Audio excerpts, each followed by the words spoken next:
kementerian ini harus Kementerian Agama Islam, karena Kementerian Agama itu adalah hadiah negara untuk umat Islam. Saya bantah, bukan. Kementerian Agama itu hadiah negara untuk NU, bukan untuk umat Islam secara umum, tapi spesifik untuk santri juga, jamiah, Nahdlatul Ulama. Saya kira wajar-wajar saja. Wajar-wajar saja, itu tidak ada yang salah. Nah, ada lagi yang protes loh, tapi kenapa itu kok mengafirmasi juga Kristen, Katolik, Hindu? Halo teman-teman media sosial dimanapun Anda berada.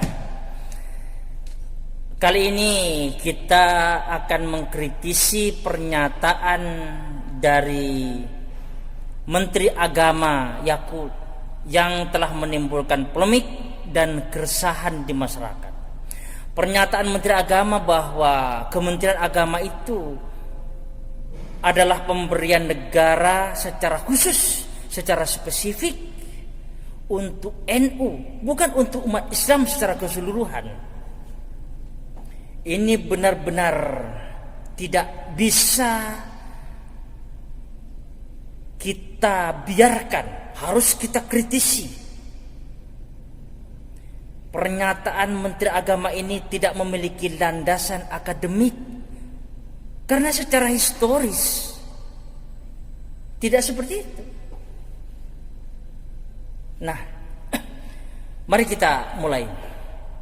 Pertama, Menteri Agama menyatakan bahwa Kementerian Agama itu adalah pemberian negara secara khusus, secara spesifik terhadap NU, bukan untuk umat Islam keseluruhan.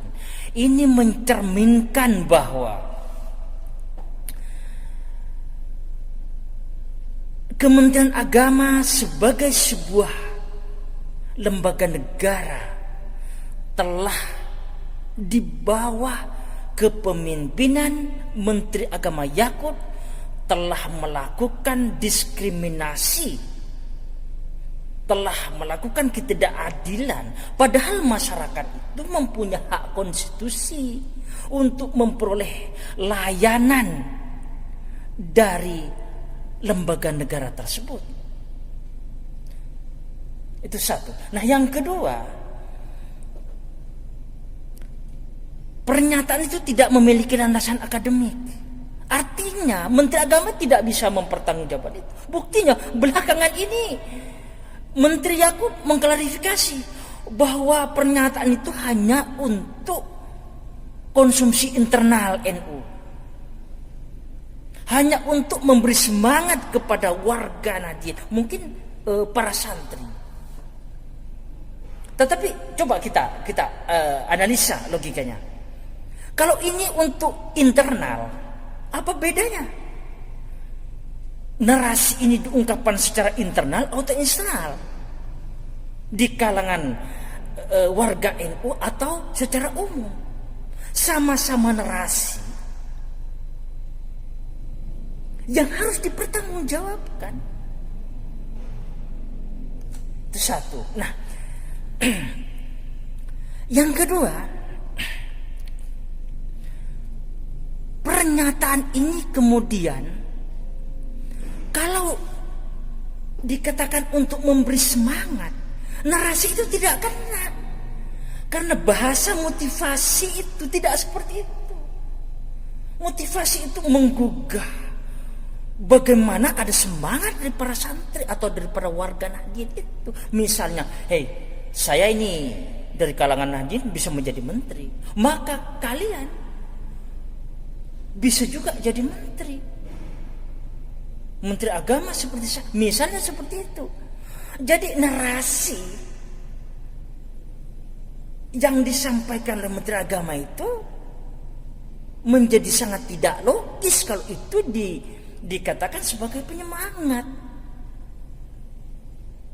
Karena itu adalah sebuah pernyataan yang seharusnya memiliki landasan akademik, yaitu berdasarkan historis yang bisa dipelajari oleh siapapun.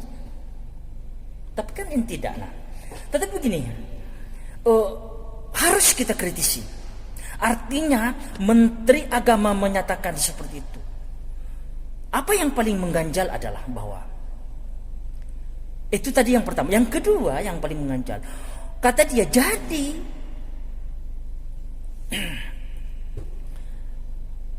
tidak menjadi masalah saat ini banyak peluang yang diafirmasi, yang diambil oleh kalangan NU.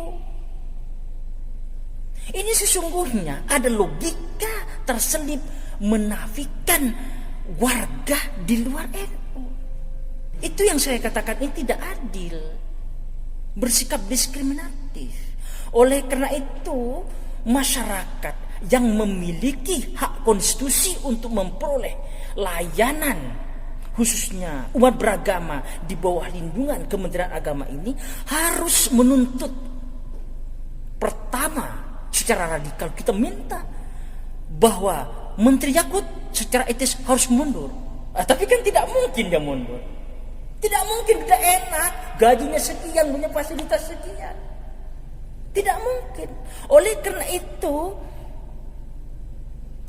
kita menuntut audit investigasi kebijakan. Apakah kebijakan-kebijakan, ada proyek-proyek, peluang-peluang yang apakah itu penelitian, apakah itu pemberdayaan masyarakat berbasis apapun, berbasis madrasah, berbasis sekolah, berbasis pesantren dan lain, apakah di situ ada diskriminasi apa tidak?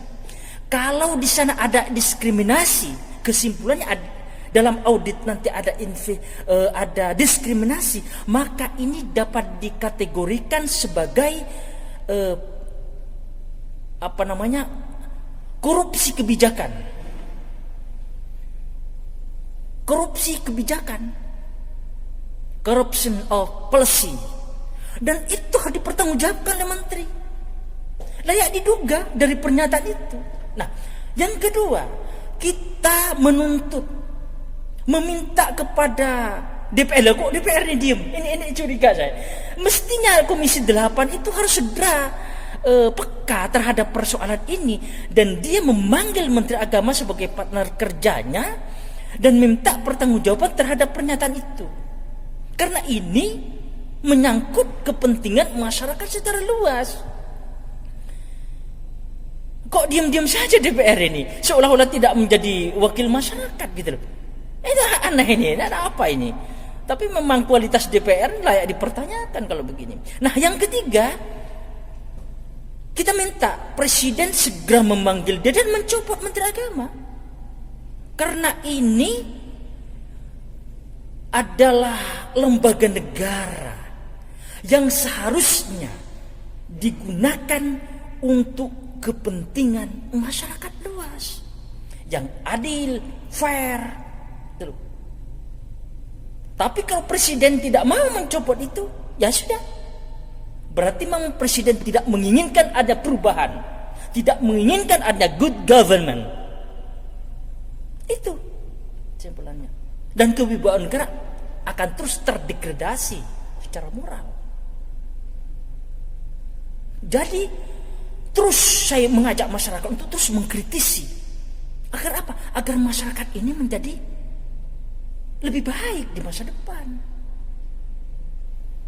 Agar pejabat negara itu benar-benar menjadi pelayan. Ini tidak sadar bahwa Menteri Agama itu kan digaji oleh masyarakat, oleh rakyat.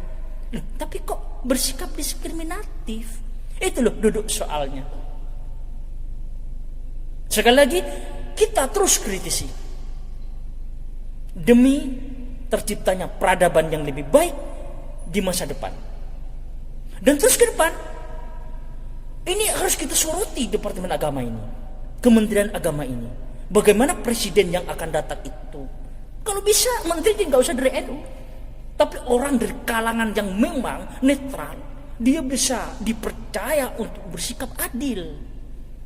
Kalau seperti ini apa? Pejabat negara kayak tidak bermoral gitu.